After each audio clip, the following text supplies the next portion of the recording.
My name is Kim Barker, and I am so honored to be here with Doctors Peter Sorensen and Therese Yaeger. And we'll do a little introduction of them in a moment. Also, I want to encourage you, this is being sponsored by the International Society for Organization, Development, and Change. And if you are not a member of ISODC, I encourage you to go to isodc.org and check them out. Also, we have a conference coming up in April. It will be virtual and in person, and I guess that's hybrid, right? And it's going to be in April, and you can check that out at isodc.org as well. And the in-person part will be at Benedictine University in Lisle, Illinois. So I just want to take a moment and introduce Doctors Peter Sorensen and Therese Yaeger. And they're going to talk today about some examples of hotspots of where OD is having a big impact in this world. But I want to just say that these two folks have just made a profound impact on my life, and I am so grateful. Dr. Peter Sorensen is a world-recognized OD pioneer. He's a department chair at Benedictine University. He is a distinguished scholar who has helped prepare hundreds of managers and executives. I think that's the conservative number, Peter. Hundreds, if not more, of managers and executives to successfully organize and implement change for more than 5 decades. Therese Yaeger is a professor in the PhD in OD and MS-MOB programs at Benedictine.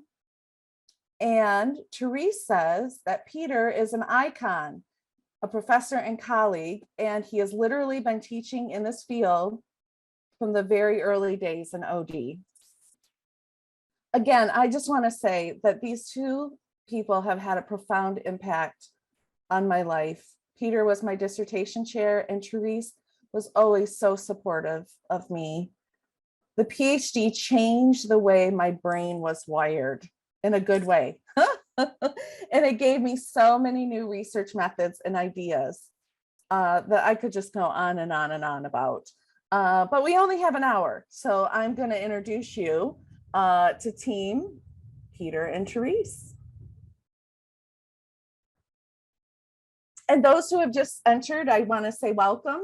And I'll turn it over to Therese now.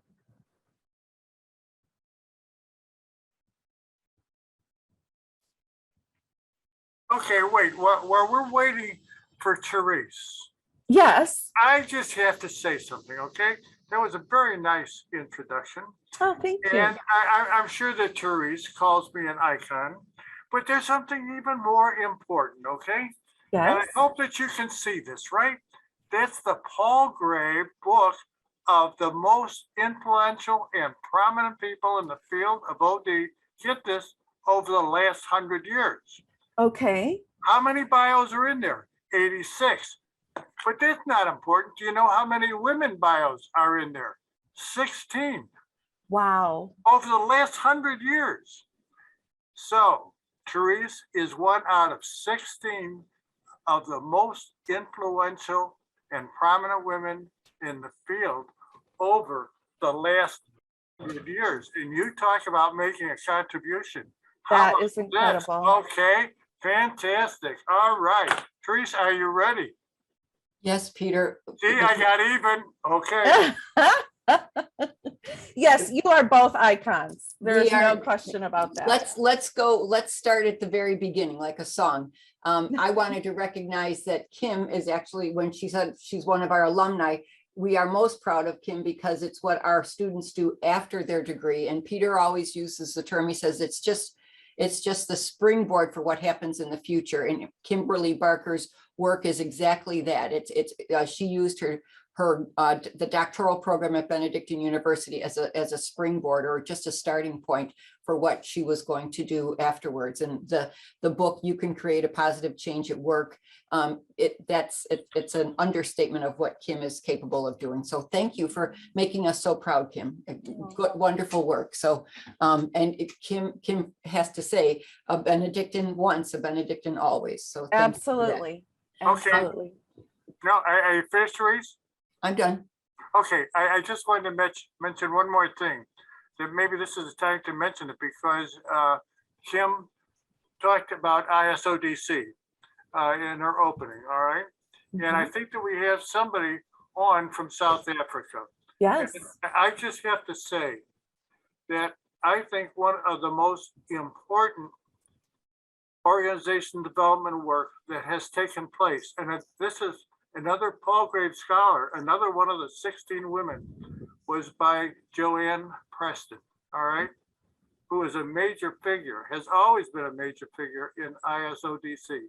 And she played a prominent role in one of the most important pieces of OD work that took place in South Africa during the transition. I mean, Absolutely. you know, if you ever are in a session with Joanne, ask her to tell about what took place in her involvement in that transition. It's just an incredible story.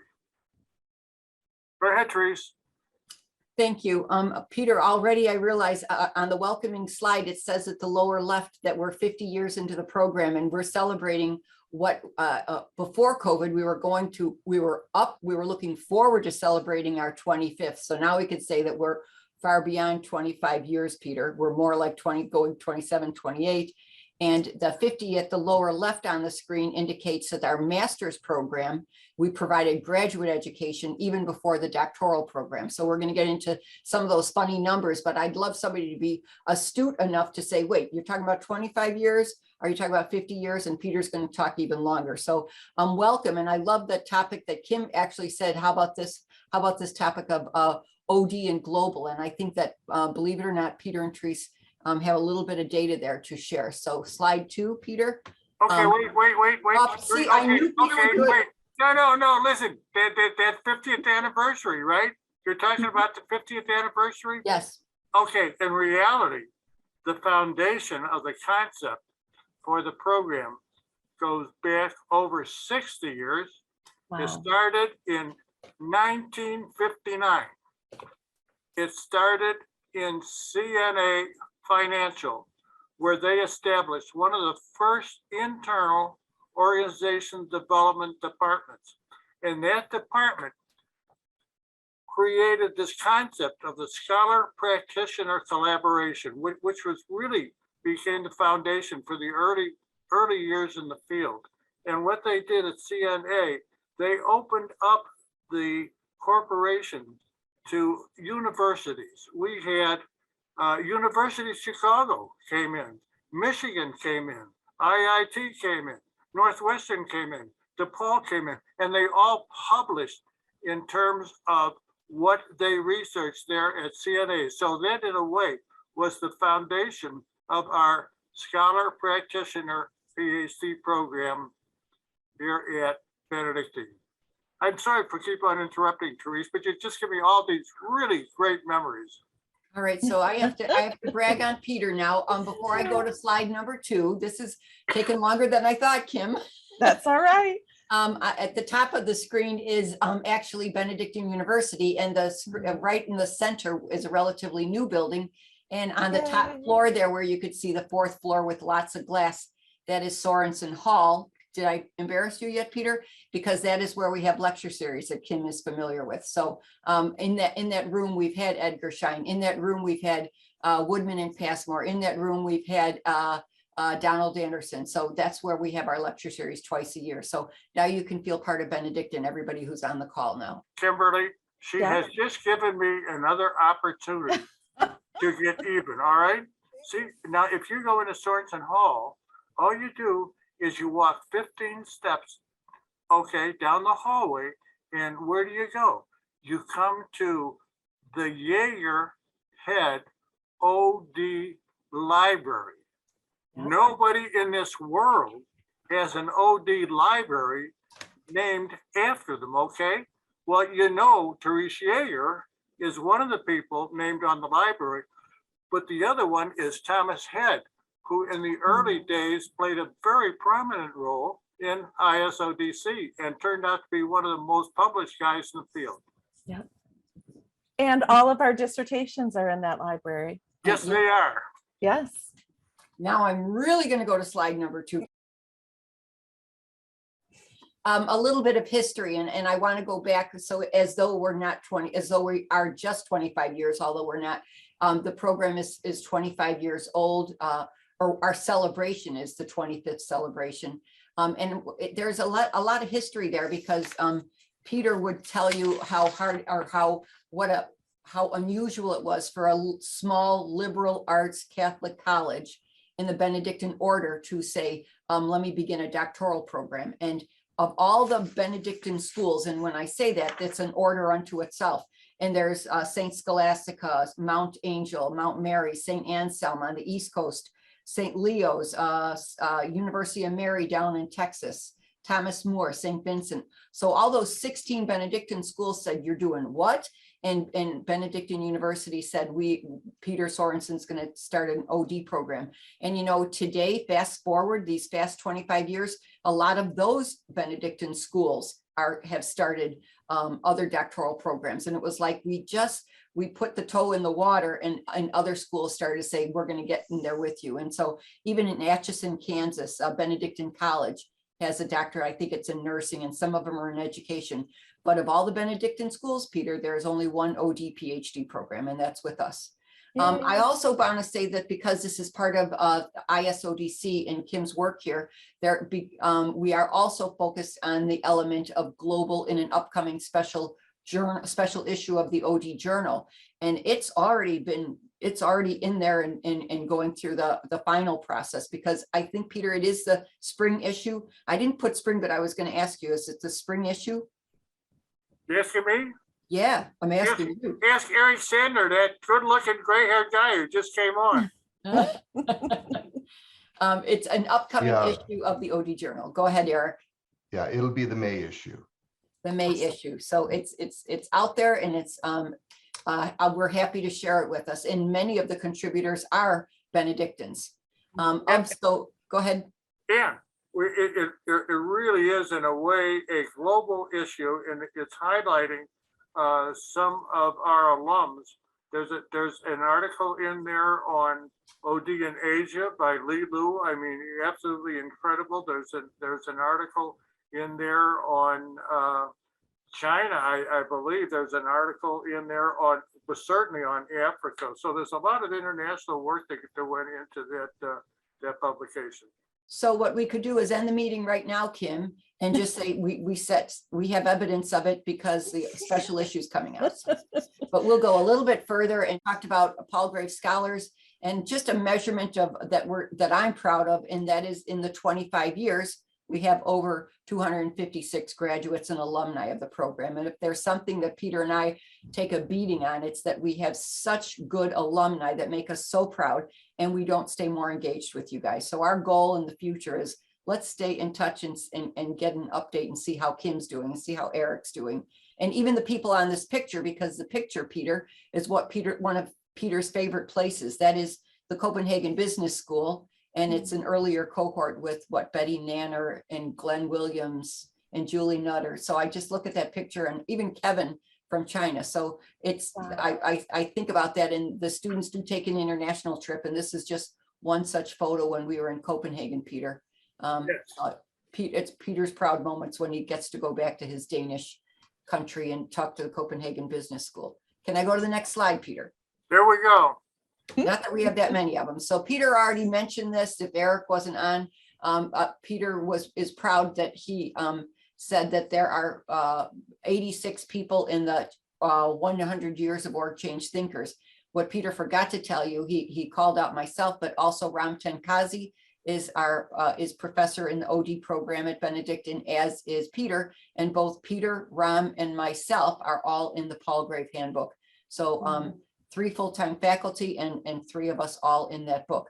Peter says that's interesting to share because Harvard how many does Harvard have, Peter? 3? I think Harvard may have 4, but they probably got 40 faculty. We got 3. Okay, so schools with more than 1 or 2 would be Harvard, MIT, Southern Cal, Case Western, and here we are at Benedictine. So it's an honor to be in that book, but it's an honor to be among those from the Harvard, MIT. So thank you, Peter, for the early introduction before I even got to this slide. Well, let me just add one more thing, because out of the 86, 60 have been part of our program, and that's been mostly through the lecture series, which has been going for over 40 years. Wow. So, and to continue that, think about who's in there. Rensis Lickert, Kurt Lewin, and those people can't be a part of lecture series. So it is what it is, Peter. My apologies that we didn't get Kurt Lewin or Ren Lickert in our lecture series because they're no longer with us. I'm going to next slide. So let me do this a little bit, Peter, and you could take it from there. In 1993, when Peter envisioned the program, and in 1996, when people started in the first cohort of the Benedictine PhD program, the goal and the design of the program was to create a scholar practitioner program where people came primarily from corporate America, and they left, and with their knowledge and their dissertation and their research, they went back to their corporate America and helped improve organizations and created more high-performing organizations. And that was the design of the program. And yet, something happened along the way. And something that happened along the way is that our students became very attractive because in the world of academia, because they not only had PhDs after their name, but they had work-life experience in primarily corporate America, organizations, not-for-profits, healthcare, you name it. And we thought that those people would go back, and yet the attractiveness of the Benedictine scholar practitioner made so many of these alumni attractive to the world of academia. Peter, why don't you take it from there? Okay, I just want to mention that if you are not that familiar with the OD conferences that are available, particularly the international conferences, I would be taking a look at the Asia OD network and the work of Lisle, because the work that's going on, well, listen, let me take you back to, can I get this up there? Yeah, I just want to mention this, the work that's going on in China. Now, in this issue of the ODJ, we have an article on China, and it's practicing OD consulting in China, and that is, I think, Kimberly, that the word is out, that is the best paper of the year award. Ooh. All right, so what's going on in China is just absolutely incredible, but what's going on in other countries in the area, we have the RISE conference, okay? And maybe Eric wants to take just 30 seconds to comment on I think that was the first OD conference in Lebanon, in Beirut. So, and I think Eric was a key guy in there. Okay, well, thank you. Yeah, it was a great conference, and hosted by another Catholic university, St. Joseph of Beirut, which is one of the top universities in the country, with scholar practitioners from American University of Beirut and Balamand University, and various universities and practitioners from around the globe. Many from the Middle East, but also some from France, some from China, one from Africa, one from India. So we had people from all over presented at the conference, which was done virtually, but we also had an in-person workshop on writing and publishing articles for scholar practitioners. So it was an excellent conference, led primarily by Pierre El-Haddad from St. Joseph University. And there will be RISE 2 in November of 2022. Fantastic. Thank you, Eric. And 2 things I wanted to mention. The RISE stands for Research with Impact for Society and enterprises. So that's important. And I love that Eric said what I was going to say is that they're actually, with the success of the November 2021 conference, they're having another one again in 2022. If we bring it back to the theme of this presentation, Kim, it's that we know that there is change management and OD efforts in other parts of the world, because this was research with impact and / you and I would think OD. So along with that, Peter, there are, so Peter, we only got as far as Lebanon, and then we know that in the OD journal, we have a contribution, what Peter said, from Lisle, who is directing an OD program in Thailand. We have Trinity International, which is local, but all of their audience is international. And then we have Kevin still at Shenyang in China. And then GIMPA actually stands for the Ghana Institute of Management and Public Affairs in Ghana. So we have at least 3 Benedictines still working. They've got their doctorate and they went back to school in Ghana to GIMPA. And then Dubai and Malawi, we also have some of our alumni there. So we have a global presence that we don't tout enough. And yet we know that they, with their OD knowledge from their Benedictine doctorate, they're importing that and imparting that knowledge in other parts of the world. Patrice, you Yes.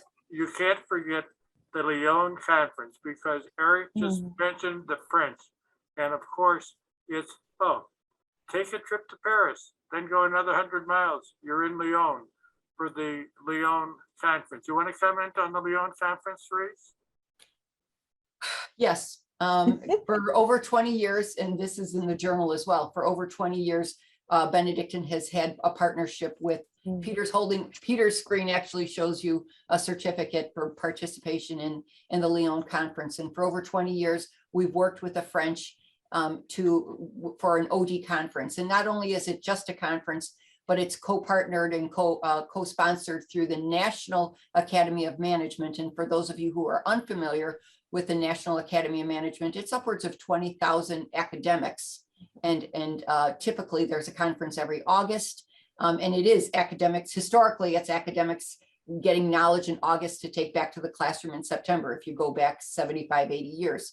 Well, here we are, and they, even in the month of June, we're meeting the French in Lyon, France, and our doctoral students are presenting their earliest work with headphones on, and people are listening to the presentations, and it's a wonderful experience for the Benedictine student, and it's a wonderful experience for anybody who is in the OD world, because they'd like, if you need to know more about it, just email me, or we'll put you in touch with Mark Bonnet at ECOR. So thank you, Peter, for mentioning that. Can I go next slide? Why am I asking permission? So here we are, and to present some, to bring it back to where we are, as though people were unfamiliar with the topic of global and OD, and the title of, as per Kim, Evidence for Organization Development. We are making a difference globally. We're going to get through a couple slides real quick, but we're going to make reference to at least 2 scholars, Geert Hofstede, whose work goes back to the 70s and 80s, and Alfred Yaeger, who took Geert Hofstede's concepts and brought it to OD for us. And from there, we can actually say that we are making a difference globally by some illustrations. Peter, are we together? Pardon? Just say yes. Yes. Okay. So much of our work, and Peter's actually teaching a global course right now in global OD. And it's fun because it's work that we know and we're passionate about. But it was in 1980 where Geert Hofstede wrote a book on cultures and organizations. And the concept at the time with new technology to say software of the mind was actually thinking about our own internal thinking about intercultural cooperation. So it was so important. Over the years, Geert Hofstede's work, he has started to co-author with his son, Geert Jan, one of his 4 sons, and then most recently with Michael Minkoff, who took his 4 dimensions even further. I say that because I was teaching just 2 years ago, maybe 2 years ago. It was a weekend of teaching a global class, and one of the students, students are so much smarter than professors these days, and a student raised their hand because they went to the Hofstede website to learn about the cultural dimensions and all the applications you can use now. And they raised their hand and they said, he just died. And, Yeah. and it was on the website. Geert Hofstede passed away today. So he has just recently passed away, and his son Geert Jan is taking it further. So we're in good position with the Hofstede work because his son is carrying the torch for him. But it is cultural dimensions that Peter's going to talk about. Before he gets to those 4 dimensions, Peter, it goes all the way back to the 1980s, or early before 1980s. He took survey data in 1980, and it was his work at IBM, because IBM was so present around the world in 64 national subsidiaries or nations. And the data was big in that it was 116,000 workers. It's more on averages. It's not the you and the me and the others. It's large numbers. So it's averaging as opposed to individual exact numbers. It's for broad groups. It's not to be thought about as just micro micro groups. It is, we always ask the question, and Tom Head has published with Peter on this, that what's bigger, the corporate values of McDonald's and IBM or the national values? And we always say that the national values are something to pay attention to and not to ignore the corporate values. IBM was also challenged in that, is it a privileged group? And we all got beyond this, but these are early questions. But we know today, we have sat in many an academy management meeting, and they said we still start with Hofstede's data before we move on to other global OD work. So Peter can take it from here. Well, I just want to comment, because I think that you cited Hofstede based on the survey work in the 80s. Well, actually, research in the program here goes back to 1968, and it really dealt with the power dimension, because we were taking a look at the distribution of power and influence in organizations, and we were using something called the influence graph that came out of the University of Michigan.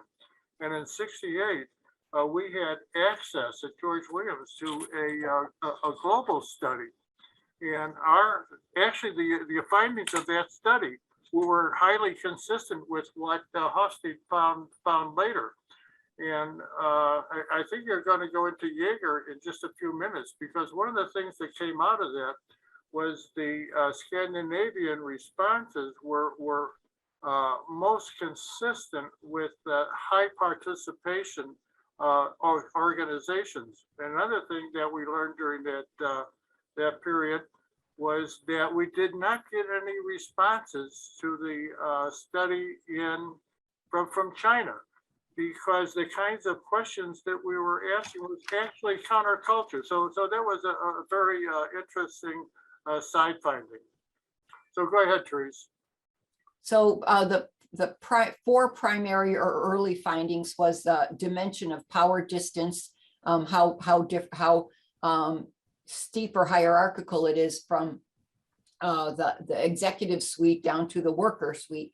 And some cultures have very low power distance, and some cultures have very high power distance. Uncertainty is uncertainty avoidance, how comfortable we are with change, how uncomfortable we are with change. That some cultures don't have a schedule for tomorrow, and some cultures have a schedule for 4 years out. Individual versus group is obvious. Do we do things as teams, or do we do things as individual? Believe it or not, if you didn't understand that, USA is a very individualistic society. Some of our African cultures, with other people on this meeting, some cultures are very group or collectivistic, would be the term that Hofstede uses. And we think in terms of what does the group want versus the individual. And the 4th early dimension of Hofstede was masculine versus feminine. And it doesn't necessarily mean boys versus girls or men versus women. Actually, the OD, the most used or most referenced OD book is the Cummings and Worley textbook, and they've removed the masculine feminine term, and they call it achievement orientation. So it's that high achiever versus low achiever. And yet there is an element of truth to the femininity, because there are cultures that are very concerned about quality of life, quality of work life, about concern for environment, concern for water, and they're comfortable saying that they're more on the feminine side of concern for masculine versus feminine. So before we leave this screen, I want to say that that was just 4 dimensions of Hofstede, and then a 5th dimension was long-term, short-term orientation. And in very quickly, you could think of long-term would be very Asian-oriented cultures versus short-term. USA is just a couple hundred years old. And so we're not a short-term orientation, but there are some cultures that have been through war after war, and they don't think in terms of long-term, they think in terms of short-term. And the most recent, and I think this is with the help of Michael Minkoff, the concept of indulgent versus restrained. And there are some cultures that are more restrained and reserved, and they don't dive into things. And there are some cultures such as USA, and we'll indulge right away. We'll dive right in and lacking patience, maybe. So there are terms that go along with indulgent, restrained, and I think that's right on the Hofstede website. None of this is new. And actually, if you want to further your knowledge of Hofstede, there's a handy dandy website about this. And I think it's, if you just put in the word Hofstede and culture, it would take you right to the Hofstede website. I'm changing slides, Peter. Okay. So that was late 70s, early 80s when that first book came out. And there was someone in 1986 who published in the Academy of Management Review. His name was Alfred Yaeger, no affiliation with my husband. And he's out of McGill University in Canada. Peter and I like where he took the concept, Hofstede's concepts of national culture and connected it to OD. Peter. Okay. Again, I think one of the really important contributions that Yaeger made was that he took Hofstede's material and then matched that up with the national cultural values with the fundamental values of organization development. Did you have any additional work on that, Therese? Yeah, I'm going to, before I go to the next slide, it's actually the 4th line in the article. This paper examines the cross-cultural applicability of a prominent American management tool called OD. I mean, so what he says is, I'm taking Hofstede and I'm connecting it to OD. And I have a slide of what he found. And I think it's so important that we say it didn't end with Hofstede. It was enhanced by Yaeger. And so here we go. Yeah, because, I just have to say, Therese, for anyone who's doing OD consulting across national cultural boundaries, I think Hofstede and particularly Yaeger's work is so fundamental, because I don't know how you do cross-cultural work without a fundamental understanding of those differences. As a matter of fact, right now we're seeing what's going on in Russia. But, there was a period there where the Eastern European countries were starting to break away, and we started to do some OD work in those countries. And a lot of those efforts failed because they took a US model and tried to implement that in cultures where it was, in fact, some of the things were counterculture. So it's really so important to be familiar with these ideas. Thanks, Peter. And just like before we left the Hofstede slide, I said all you have to do is Google Hofstede and culture dimensions, and you'll get right to his website.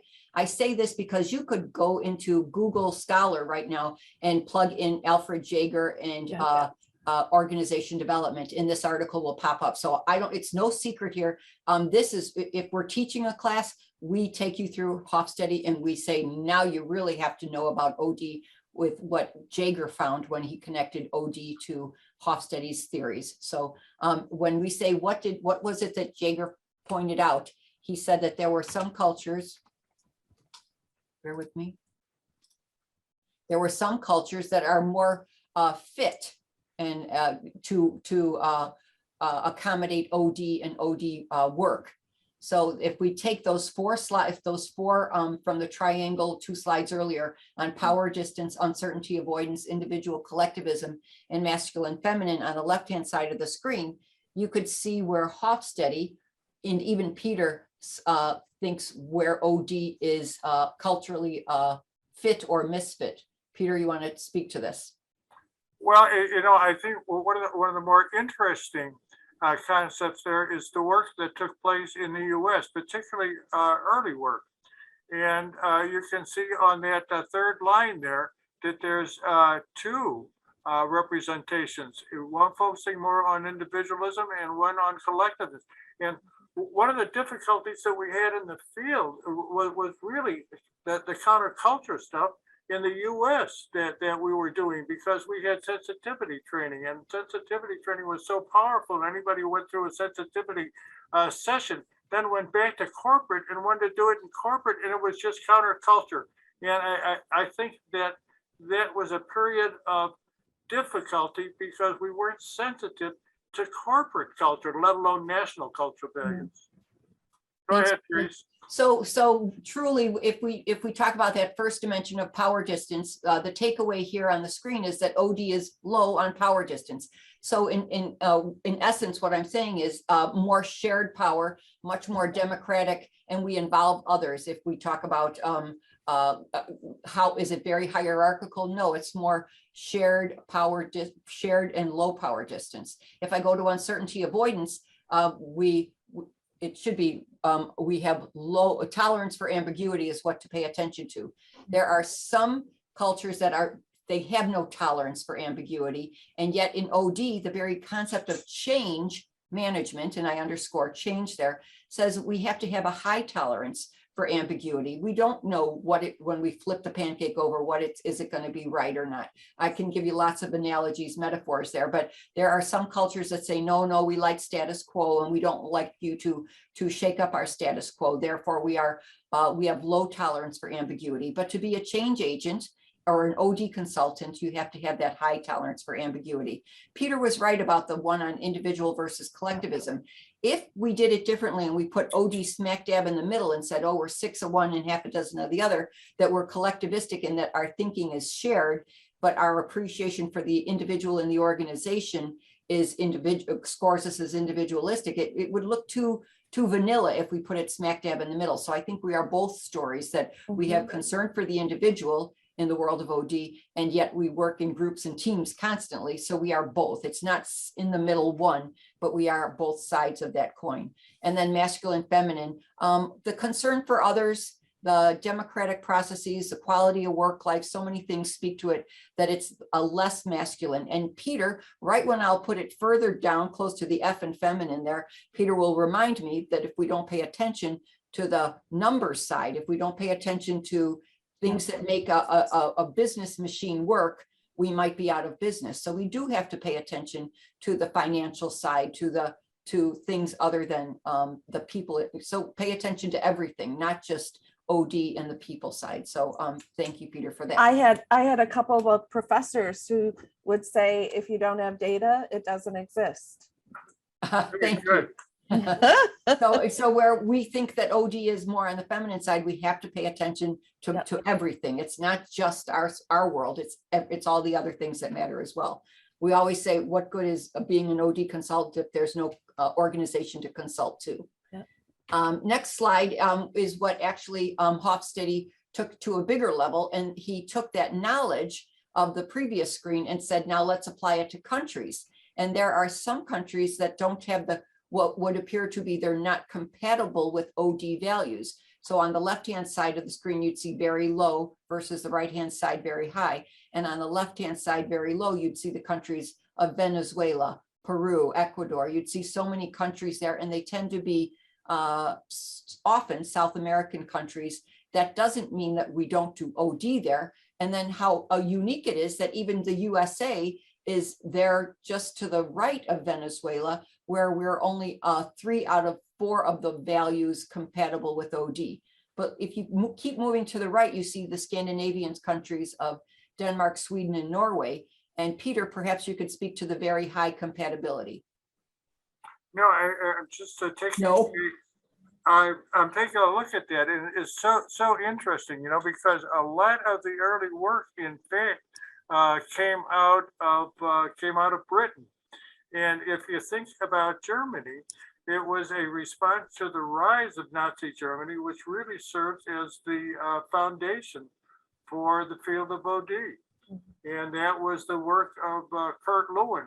So that there was a lot of very important and indirect contributions that were made to the field by those countries. Thanks for saying that. So let's apply this. So we can take the concept here. Kim is typically in the state of Michigan, and at University of Michigan, they actually have a whole department on positive org science or positive org scholarship. Yep, yep.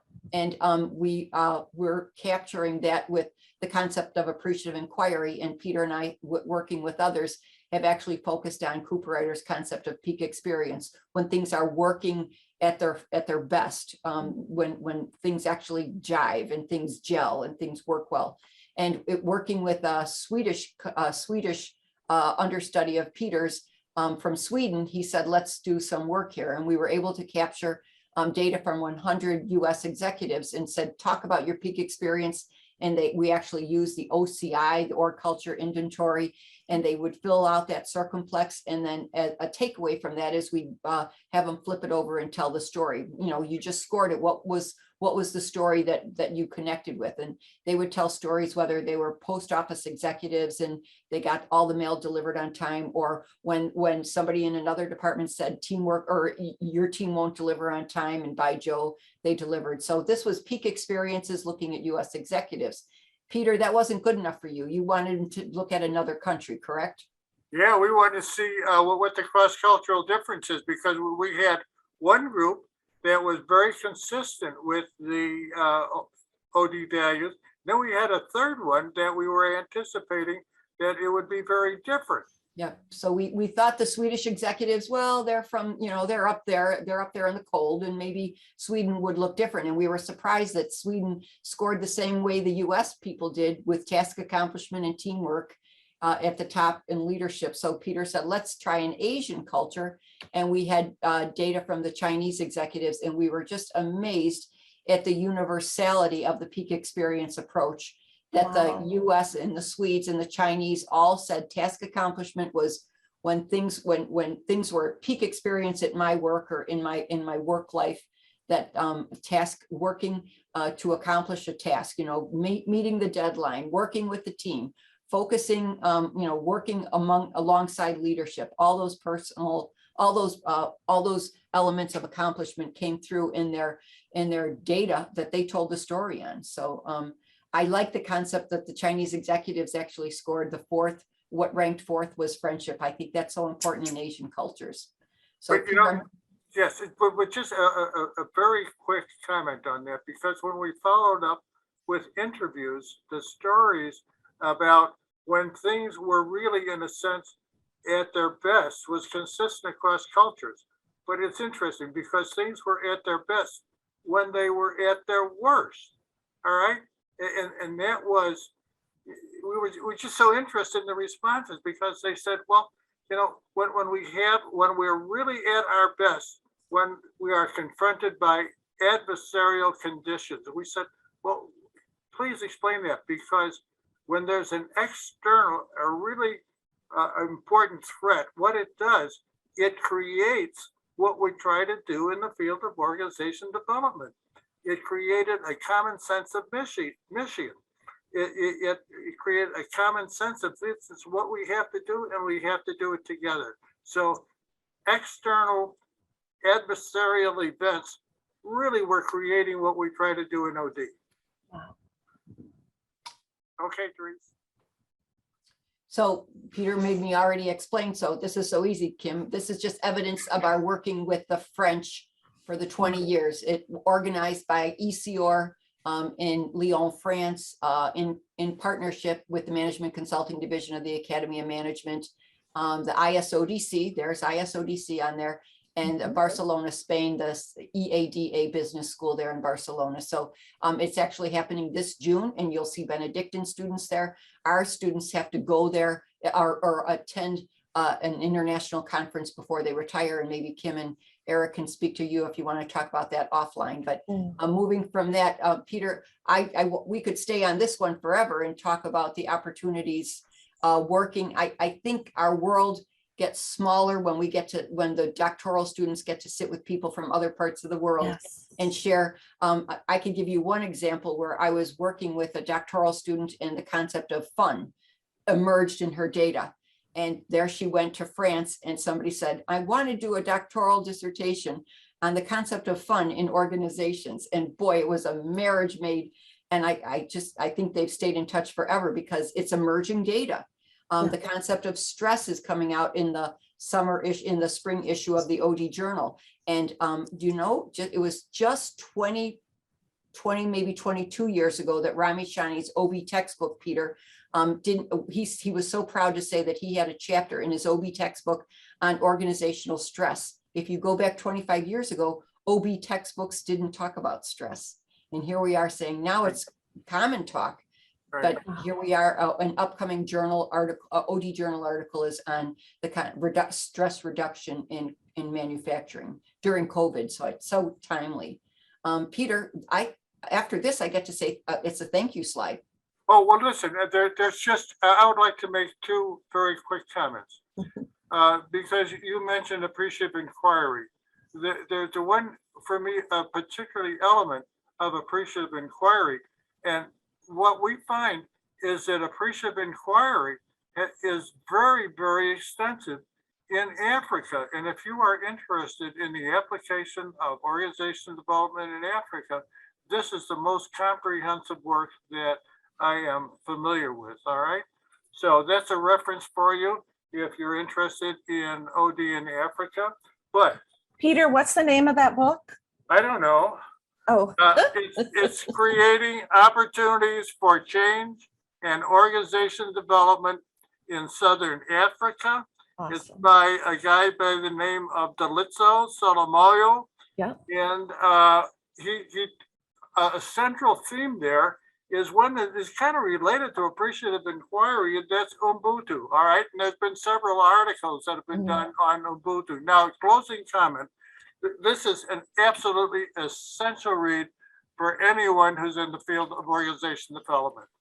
It's Bob G. Why is Bob G so critical? Because he has done the most comprehensive evaluation of the effectiveness of OD work. He started off taking a look at organization development in the US and then expanded it internationally. You have to read it because if you're in the field, you have to know, based on really great empirical data, how successful organization development has been as a field, both in the US and internationally. Awesome. Can I add to that, Peter? Yes. Peter was nasty enough to share that there was a Yaeger Head Library, and a gift to the Yaeger Head Library at Benedictine is a whole entire wall or section of the work of Bob Golembiewski. So when Dr. Golembiewski passed, he bequeathed his book or his own library to Benedictine, and boy, were there books. So the whole, as you go into the library, is a nice small library, but from ceiling to floor is a whole column of Bob Golembiewski's work. So I'm humbled by that, Peter. So thanks for mentioning Bob. You know, and if I could just say one thing I'm so grateful for is you mention all these names, and I'm familiar with these names because some of these people came and spoke when I was a student. Some of these people come and speak to the lecture series, right? And it's just, you have so many leaders in the field that we interact with on a very regular basis. And I think that's just really a key component of the program. I'm going to brag on Peter. Thanks, Kim, because I want to brag on Peter. In 1993 or 1994, somebody put the concept of global and OD together, and nobody had done it before, short of a publication in 1986 by Yaeger. But a book compiling all the data, or what we could find out there, was created by Peter Sorensen, and it was, I think Joanne was one of the co-editors as well, Peter, wasn't she? Yes, she was. So yes. it was the early 90s. It was a skinny Yes. book, but it was the first big step in saying, let's get a book of a compiled book of all what we know is happening as far as OD, and that is now in its 5th edition, and it's triple in size because there's so much to report out there. Wow. So, And then we have these absolutely fantastic wonderful major new contributors to the field, folks who go by the name of Kimberly Barker and Eric Sanders. Absolutely incredible. And Therese, if I could get you to stop sharing for just a second. I have just a few last little slides to share. And let me apologize. And as you bring up your slides, I need to step away and teach a class. So it's been a pleasure listening. And Thank you, Eric. thank you for sharing this. This is wonderful stuff. Thank you, Eric. Thank you. Bye all. And I do have to give a little shout out to the book that we had come out at the end of last year. You Can Create Positive Change at Work. I have a wonderful endorsement from Peter Sorensen and Therese Yaeger. So I really appreciate this endorsement. And if you're interested, you can go to dynamicconnectionsllc.com and order the book. And the thing is, we took a lot of the concepts from positive organizational scholarship, and we really tailored them to the frontline and essential employee. So how can the boots on the ground use these concepts to create positive change in their work environment today? So here are a few additional resources.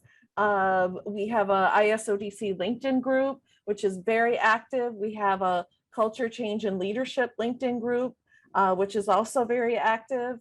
I have a YouTube page with a lot of cool videos related to OD&C. It's Kimberly Barker.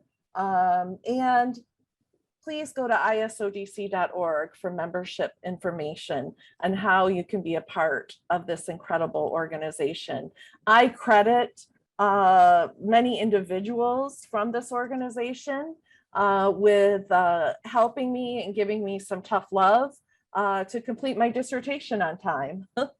So it's really a helpful organization and full of really some amazing scholar practitioners. I just want to thank Drs. Peter Sorensen and Therese Yaeger. I just love you guys. And it was just so wonderful hearing from you today. And I will be sending out a copy of this recording to those who registered, as well as this will be posted on the ISODC website, as well as my YouTube page. So thank you everyone who joined us. And I guess I should say happy St. Patrick's Day, right?